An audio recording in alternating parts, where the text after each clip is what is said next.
2024년 11월 24일 주일 예배를 하나님께 드리겠습니다. 함께 기도하시겠습니다.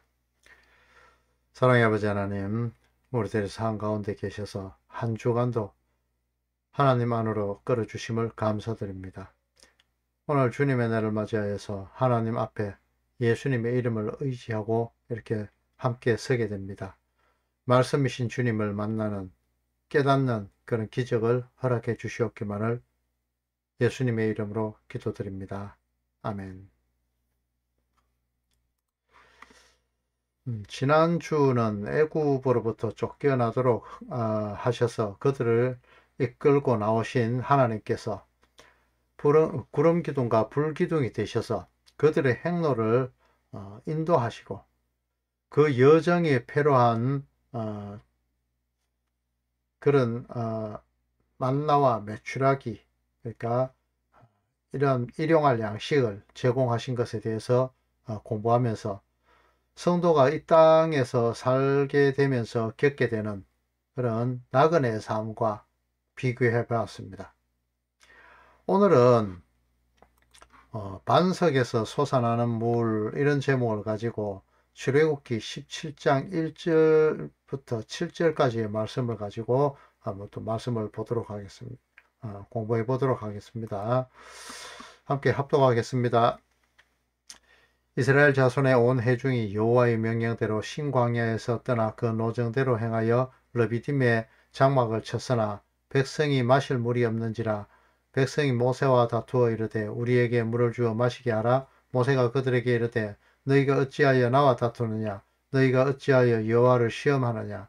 거기서 백성이 목이 말라 물을 찾으매 그들이 모세에게 대하여 원망하여 이르되 당신이 어찌하여 우리를 애굽에서 인도해내어서 우리와 우리 자녀와 우리 가축이 목말라 죽게 하느냐. 모세가 여호와께 부르짖어 이르되 내가 이 백성을 어떻게 하리까. 그들이 조금 있으면 내게 돌을 던지겠나이다. 여호와께서 모세에게 이르시되 백성 앞을 지나서 이스라엘 장로들을 데리고 나일강을 치던 네 지팡이를 손에 쥐고 가라. 내가 호렙산에 있는 그 바위 위에 거기서 네 앞에 서리니 너는 그 반석을 치라. 거기서 물이 나오리니 백성이 마시리라. 모세가 이스라엘 장로들의 목전에서 그대로 행하니라. 그가 그곳 이름을 마사 또는 머리바라 불렀으니 이는 이스라엘 자손이 다투었으며 또는 그들이 여호와를 시험하여 이르기를 여호와께서 우리 중에 계신가 안 계신가 하였음이더라. 아멘. 태초에 하나님께서 사람을 만드시고 그들을 하나님이 택하신 그 한 장소인 에덴 동산에 두셨죠.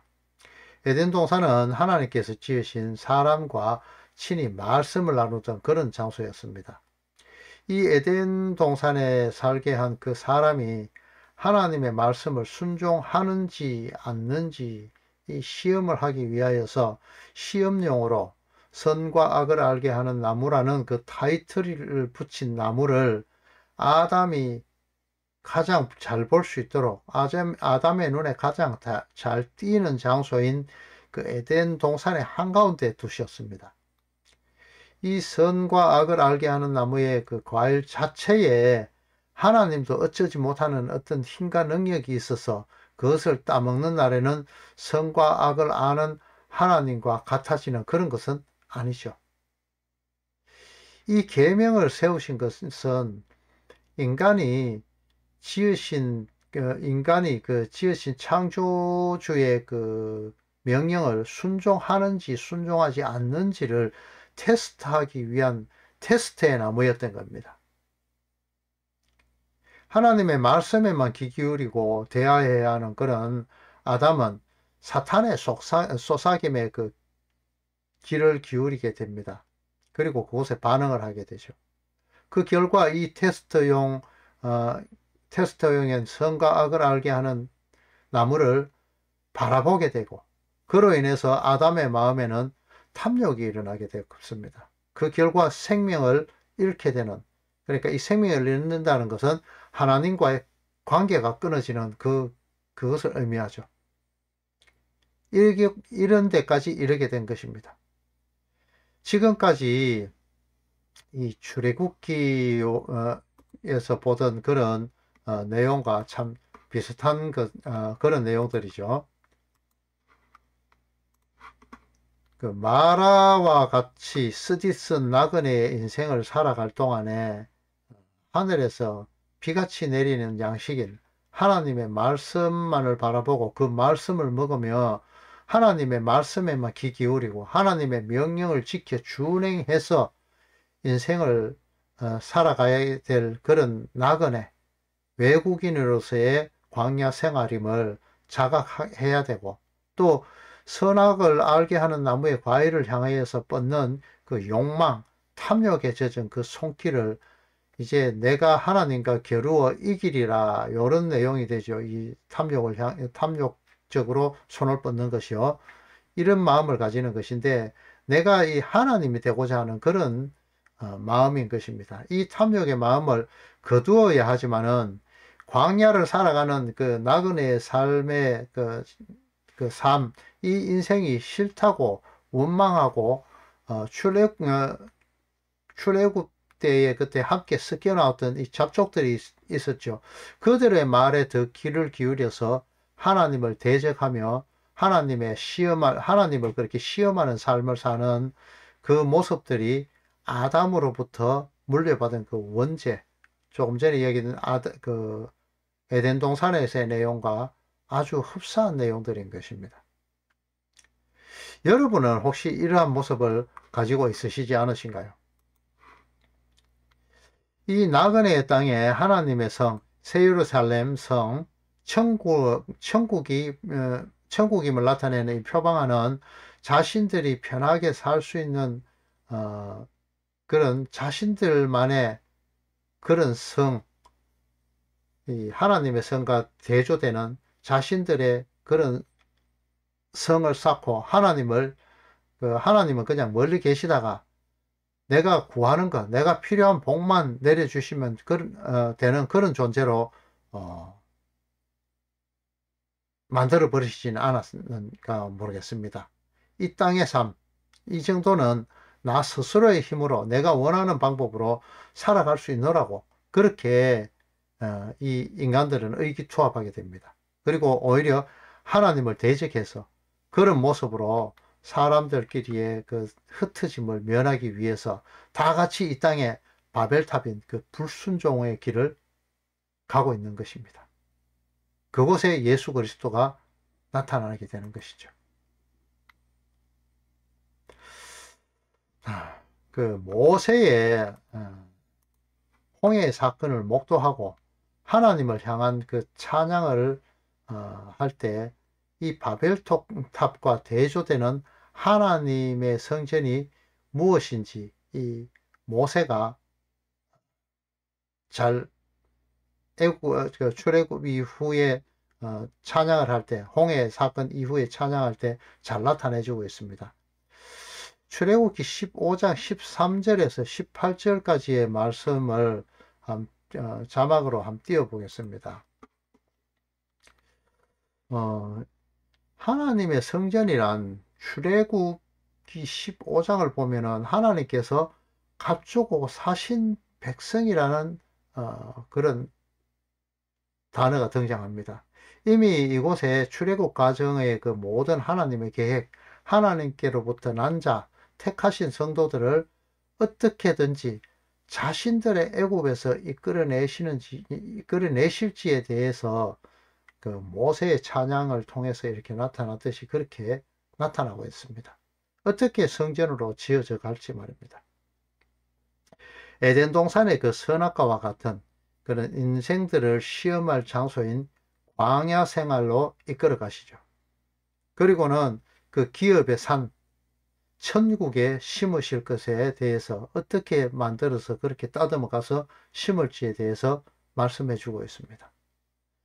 하나님의 진노로 인해서 불순종의 길을 걷던 그런 죽어야 할 인생들을 대신해서 애굽의 장자들이 죽고 이제 이 성도들이 개인적으로 보면 그렇죠. 문설주와 임방에 피가 발라진 그 개인적인 집이죠. 이것은 성도들의 그 마음에 하나님을 향한 그 마음에 임방을 이야기하기도 합니다. 이곳에 양의 피, 예수님의 피가 발라지고 그곳에서 하나님의 진노로부터 사신 백성들이 되어서 그리스도와 연합해서, 그러니까 성소, 천국이 되기까지 성도가 시리에 빠지지 않도록, 지치지 않도록 말씀을 보고 깨달아 힘내어서 끝까지 믿음의 경주를 하도록 하나님은 응원을 하십니다. 자, 하나님께서로부터 난 자들은 본향인 그 천국에 심으시려고 예비한 자들입니다. 이러한 예비한 자들을 주의 손으로 세우신 그 성소가 되도록 시험의 인생을 통해서 악한 자가 만지지도 못하도록 그렇게 불기둥과 구름기둥으로 인도하시고, 잘못된 길로 갈 때에 인생의 채찍과 사랑에 매로쳐서 바른 길로 가게 하시죠. 그리고는 이제는 사탄의 소사겜에 귀 기울이던 그 불순종의 길로부터 그 길들을 아예 막으시고, 그 들리는 것을 막으시고 가시로 징계하시고 하나님께서 원하시는 그 길만 가도록 만드시고야 마시겠다는 하나님의 결연한 의지로 반드시 천국이 되도록, 완성되도록, 천국 백성으로 완성되어지도록 만드시고야 마시는 그런 하나님의 열심을 이렇게 보여주시는 겁니다. 하지만 완성 이전에는, 이전을 사는 그런 인생들은 항상 사탄의 속삭임에 넘어갈 수밖에 없는 그런 존재들로, 인생은 죄가 있는 그런 이 세상에 살아가는 그런 존재들일 뿐이죠. 사탄의 그 속삭임으로 인해서 내 마음의 탐욕이 이제 작용하게 되고, 죄악이, 내 마음속에 죄악이 또 드러나기도 하죠. 자, 띄어진 자막을 한번 잘 보시기 바랍니다. 태초에 삼위의 하나님께서 사람을 땅에 살게 하시고 인생을 위해서 에덴을 지으셨습니다. 그리고 그곳에 살게 하셨죠. 그들이 그 불순종하는 모습, 광야에서 사는 삶, 그 인생을 사는 삶, 광야 인생을 사는 그런 삶을 통해서 이렇게 하나하나 성령 하나님의 간섭하심을 통해서 죄로부터 찔러 쪼개져서 갈라내셔서, 이 죄로부터 갈라내셔서 성도의 참모습, 택한 그 자들의 그 원래의 모습인 빛으로 드러나시게 하기 위한 그런 하나님의 계획을 잘 드러내주고 있습니다.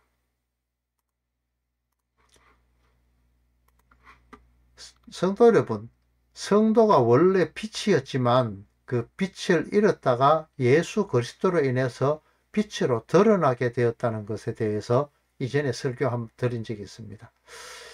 어둠에 속해져 있었기 때문에 둔해졌고, 또 빛이신 예수 그리스도께서 오셨는데도 깨닫지 못했습니다. 빛은 그냥 보면 딱 빛인 줄 알 수 있는 그런 존재가 빛이죠.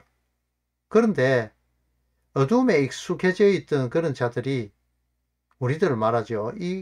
이런 자들이 그 빛을 빛으로 볼 수가 없었습니다. 보지를 못했던 거죠. 맹인이었다는 말입니다.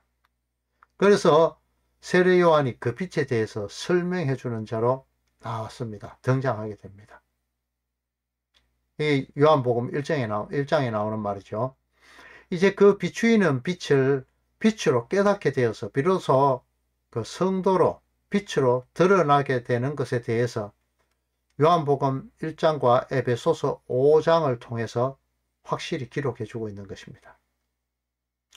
애굽의 속성에 젖어 있었지만 그들은 이스라엘의 백성이었던 것처럼 말입니다. 빛이신 그분이 자신을 빛으로 드러내시기 위해서 아담의 아들의 모습, 그러니까 사람의 모습으로 인자로 오셨고, 택하신 자들이 잘못 귀 기울인 그런 사탄의 속삭임을 쫓아가는 그런 불순종의 자리, 그 어둠의 자리로부터 끌어내시기 위해서 사람의 대표가 되셨죠. 그래서 왜곡된 율법, 저주의 그 율법을 스스로 안으시고 저주를 상징하는 그 나무에 달리시고 저주가 되셔서 죽으시고 이제 그 저주의 피, 그러니까 죄로 인해서 더러워졌던 성도들의 그 피, 택한 성도들의 그 피를 예수님께서 가져가시고 그 피를 흘려버리시죠. 이렇게 하셔서 모든 저주를 이겨버리시고 죄의 싹, 불순종의 싹스로 이 땅에 들어오게 된 죽음의 권세를 깨뜨리시고 하나님 안에서 하나님의 아들로 부활하시는 그것까지에 이르는 것. 그러니까 이것이 바로 성도를 품고 이 모든 것들을 행하셨다고 행하신 것입니다. 그 저주의 피가 묻혀진 곳은 이스라엘 성도들이 거하는 통로인 그 문설주와 임방입니다. 출애굽의 그 어린 양의 피가 발라진 그곳이죠. 성도가 출입하는 문, 임방, 문설주의 피가 칠해진 그 문이 바로 예수 그리스도이기도 한 것입니다. 나는 양의 문이다 라고 요한복음 10장 7절에 말씀하셨잖아요. 이제 그리스도께서 자신의 그 품에 성도를 품으시고 피 흘리심으로 인해서 하나님의 진노이신 그 장자의 죽음, 그것은 모두의 죽음이란 뜻이죠. 장자의 죽음이. 그 죽음을 면하게 한 것입니다. 저주의 피가 쏟아짐으로 인해서 이제 심판이 끝나고 성도는 이제 그리스도를 통하여서 그 그리스도라는 문을 통하여서 드나들며 나의 그 저주를 가져가셔서 죄 없으신 그분이 저주가 되셔서 십자가를 지셨다는 것입니다. 그래서 성도는 십자가를 볼 때 나의 저주의 피를 가져가셔서 그분 안에 품으시고 그분의 것으로 죽으시고 그 저주의 피가 십자가에서 흘려내려지고 임방과 문설주에 발라지고 내가 그분 안에 그 덕분에 살게 되었구나 라고 깨닫게 되어서 이제 죄 짓지 않는 자로 지어져 가는 겁니다. 다듬어져 가는 겁니다. 이 완성을 위해서 성도가 천국에 이를 때까지 성도들에게는 하나님의 간섭하심의 작은 징계들은 계속해서 이어지게 될 것입니다. 인생의 채찍과 사람의 막대기, 매를 통한 그 훈계 말입니다. 우리 인생은 이렇게 하나님의 그 계획하심 아래서 그 계획하시는 노정대로 가게 되죠. 우리는 알지 못하지만 율법의 저주 아래 그 애굽에 있던 이스라엘의 그 백성, 이스라엘 백성들, 이 율법의 저주 아래 있는 것과 동일한 것을 말합니다. 이러한 택한 백성들을 하나님께서는 양의 우리, 율법의 우리, 이곳에서 불러내어서 광야의 40년 생활, 인생길을 걷게 하십니다. 그들은 구름 기둥으로 인도하시는 대로 그렇게 걸어가기도 하고 머물기도 하기도 했습니다. 구름 기둥이 이끌고 갈 그런 가나안으로 가는 그 노정, 그 길들은 알지 못했지만 그 구름 기둥과 불 기둥이 인도하는 대로 따라갔다는 것입니다. 하지만 그들이 도착해야 될 그곳은 젖과 꿀이 흐르는 하나님께서 예비하신 곳, 그 가나안이라는 것을 알고 있었죠. 이것은 종국적으로 하나님의 말씀이 있는 곳, 말씀만 있는 곳, 젖과 꿀이 흐르는 땅, 하나님께서 계획하시고 지으실 터, 예수 그리스도가 기초가 되는 그 성, 하나님 나라를 말하는 것입니다. 저주의 십자가를 지신 지시고 난 후에 이 저주를 가져가시고 성도의 부활이 되셔서 부활하시는 그분 말입니다. 히브리서 11장 10절에 보면은 하나님이 계획하시고 지으실 터가 있는 성은 이 성을 짓기 위한 이 한 과정이 예수 그리스도의 죽으심과 부활하심이 그 필요함을 의미하고 있는 것이죠. 하나님이 계획하시고 지으실 터가 있는 이것 말이죠. 성.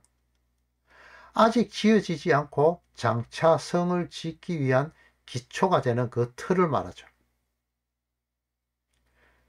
그것은 그리스도의 그 구속 과정으로 십자가의 죽으심과 부활하심을 의미하는 그런 것입니다. 이 그리스도의 십자가를 예표하는 것이 마라의 썬물에 던져진 하나님이 가르치신 한 나무였죠. 마라의 썬물에 던져진 나무, 사람의 그 죄 가운데로 던져져서 죄, 그 썬물을 품으시고 대신 그 썬물을 마시고 이스라엘에게 단물을 내어주시는 것이 바로 마라의 썬물 사건이거든요. 이 썬물이 단물이 되어서 풍성이 솟아나는 그 기록이 출애굽기 17장 6절에서 7절에 기록되어 있습니다. 이제 신광야를 떠난 이스라엘 백성은 르비딤의 장막을 치죠. 거기에서 또 마실 물이 없다고 또 모세와 하나님을 원망합니다. 모세가 하나님께 기도하자 하나님께서 이스라엘 백성이 풍성히 먹을 물을 허락하십니다. 호렙산에 있는 그 반석에서 말이죠. 이 호렙산은 성경에 보면 시내산과 동일하게 여러 번 등장을 합니다. 모세가 애굽의 왕자로 살다가 자기 동족인 이스라엘 민족이 애굽 병사로부터 고통을 받는 것을 보고 그냥 볼 수가 없는 그런 불붙는 마음이 일어나게 되죠. 그래서 애굽 병사를 살해하고 그 살해한 시체를 모래 속에 묻는 사건이 발생합니다. 이것이 발각되어지니까 이 모세는 자신을 미워하는 파라오의 눈을 피해서 미디안 광야로 도망하게 되었습니다.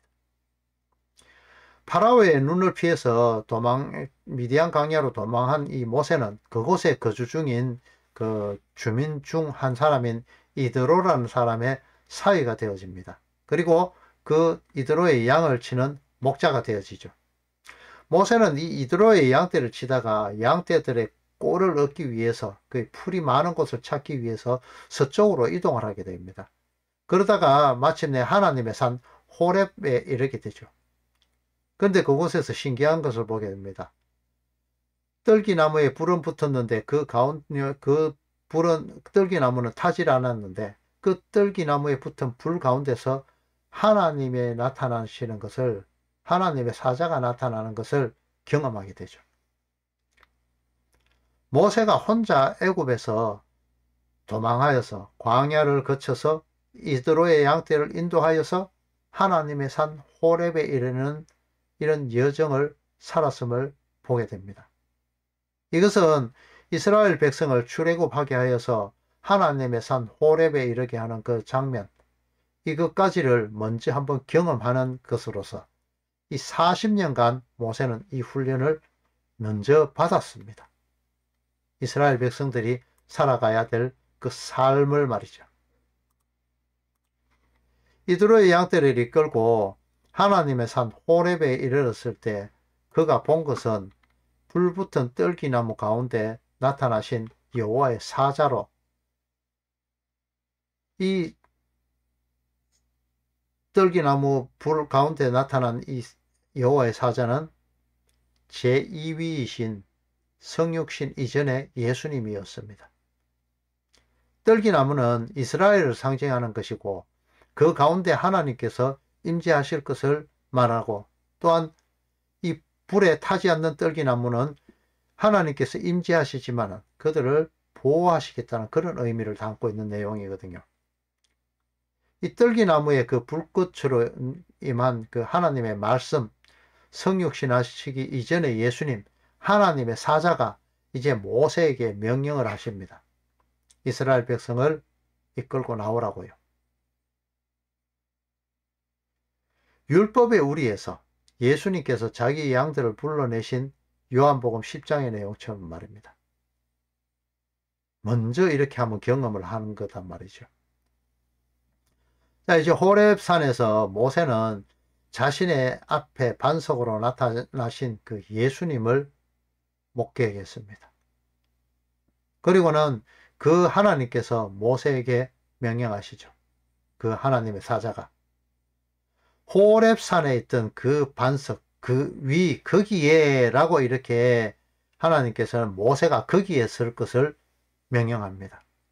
그리고 나일 강물을 피로 변하게 할 때 사용했던 그 지팡이로 그 반석을 치라고 명령하십니다. 그곳에서 물이 솟아날 것이라고 하셨죠. 그것도 반드시 호렙산에 있는 그 반석이라고 콕 집어서 말씀하셨습니다. 만약 먼저 이렇게 미리 본 적이 없는 반석이라면 그냥 하나님이 이렇게 말씀하셨을 겁니다. 내가 네게 지시하는 그 반석을 치라 이렇게 하셨겠죠. 이것은 그 반석, 호렙산에 나타난 그 반석, 이것을 말하는 것은 미리 한번 보았다는 것을 의미하는 것이죠. 모세가 머리바에 이르기 전에 언제 반석을 본 것이 성경에 기록된 것이 있는가요? 없잖아요. 그런데 그 반석이라고 하나님의 임재 가운데서 호렙산에 보았던 그 반석 앞에 서서 그 반석을 모세가 가지고 있는 지팡이로 치라고 하죠. 이 지팡이도 두 가지의 결과를 드러내고 있죠. 하나는 피로 변하게, 나일강을 피로 변하게 하고, 하나는 반석에서 샘물이 솟아나게 하는 두 가지의 모습을 드러내고 있습니다. 나중에 한번 짚어드리도록 하고요. 그것은 모세가 이드로의 사이로 있으면서 먼저 경험한 그 호렙산의 광경이 있었기 때문에 가능한 것입니다. 그 시간들이 있었기 때문에요. 불이 붙었으나 타지 않는 떨기나무를 보게 되는데 그 떨기나무에 붙은 불꽃 가운데 계시는 제2위이신 예수님의 임재를 보았죠. 미리 한번. 이 예수님이 나타나신 그곳을 의미하는 곳으로 거기에 있던 그 반석을 치라고 명령하신 겁니다.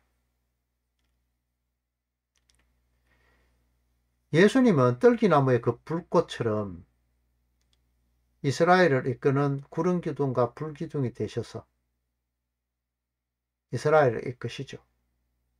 이스라엘 진 앞에 있다가 뒤로 가서 그곳에서 애굽 병사들을 막았을 때 애굽 병사 쪽은 밤이었고 이스라엘 민족들은 그쪽은 낮이었다고 그렇게 기록했죠. 바로 이런 이중성과 같은 모세의 지팡이도 이런 것과 같습니다.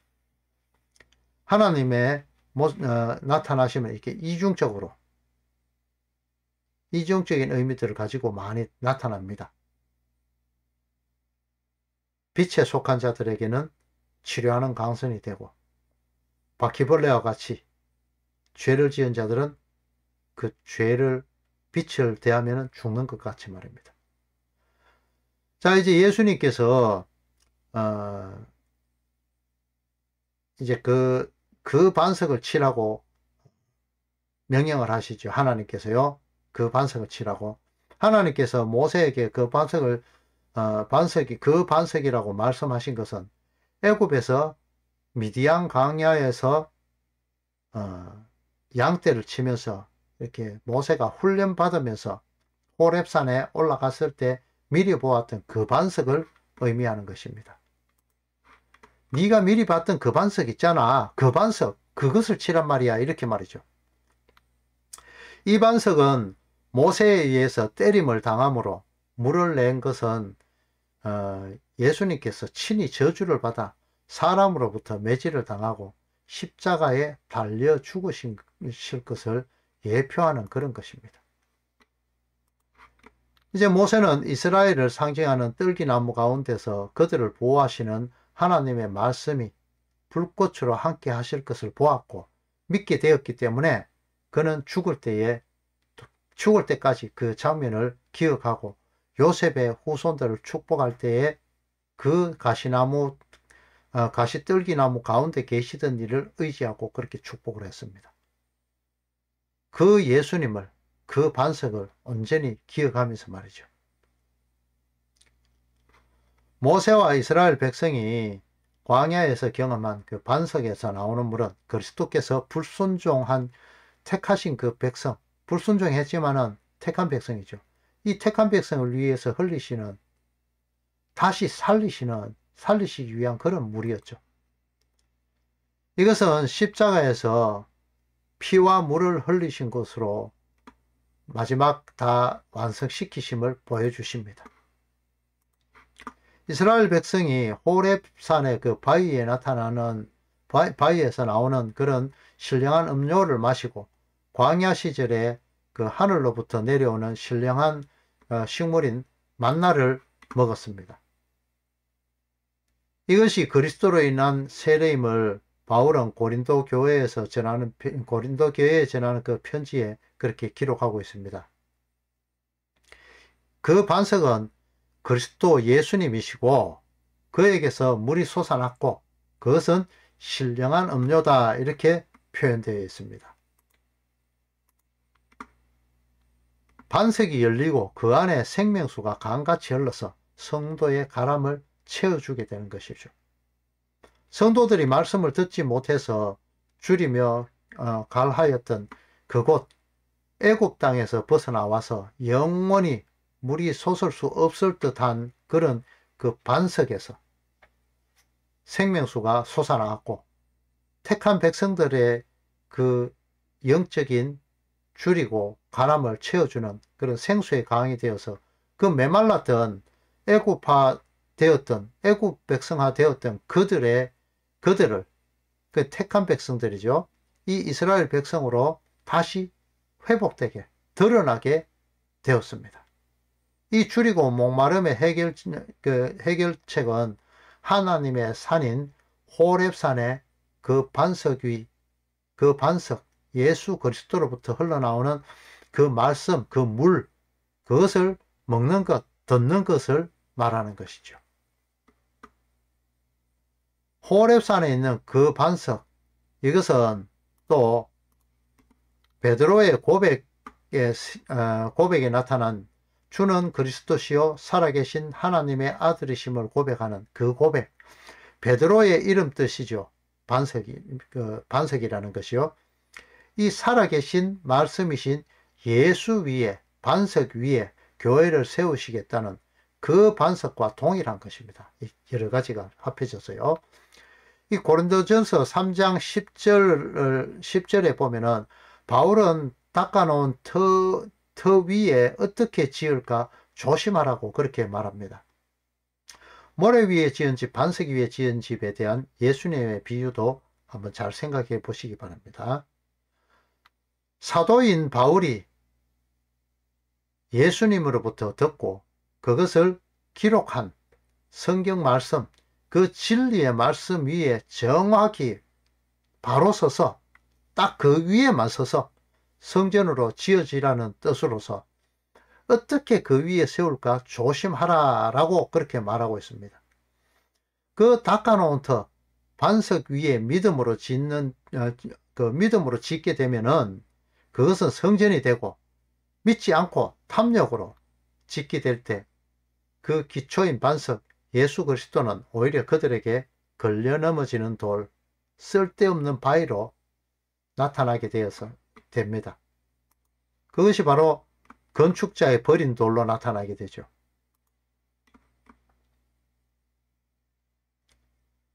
옳은 건축자는 그것을 가지고 머릿돌로 삼고 예수 그리스도를 거치는 돌로 그렇게 아는 자들은 그것을 버려버렸다고 그렇게 기록하고 있잖아요.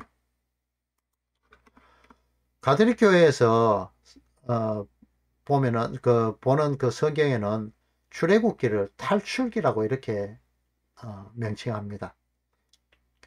교회, 성도를 말하는 에클레시아 역시 뭐로부터 벗어난 자, 이런 뜻이라는 것을 말씀드렸죠.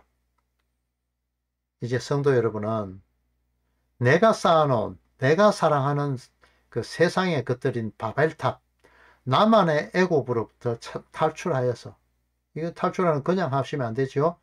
불기둥과 구름기둥, 예수 그리스도의 명령에 의해서만.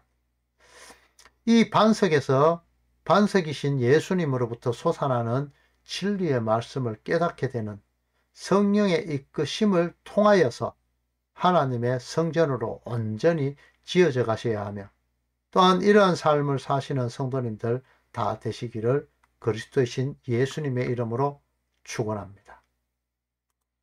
축도로 예배를 마치도록 하겠습니다. 이제는 교회들의 머리가 되신 성자 하나님의 크신 은혜와 우리를 위해서 독생자를 보내신 성부 하나님의 크신 사랑과 성령 하나님의 교통하심이 나의 불순종함으로 인한 하나님의 진노로부터 그리스도의 피로 사셔서 성도가 되도록 허락하신 하나님을 의지하고자 하는 택하신 모든 하나님의 백성들 위해 이제로부터 영원토록 함께 있을지어다. 아멘.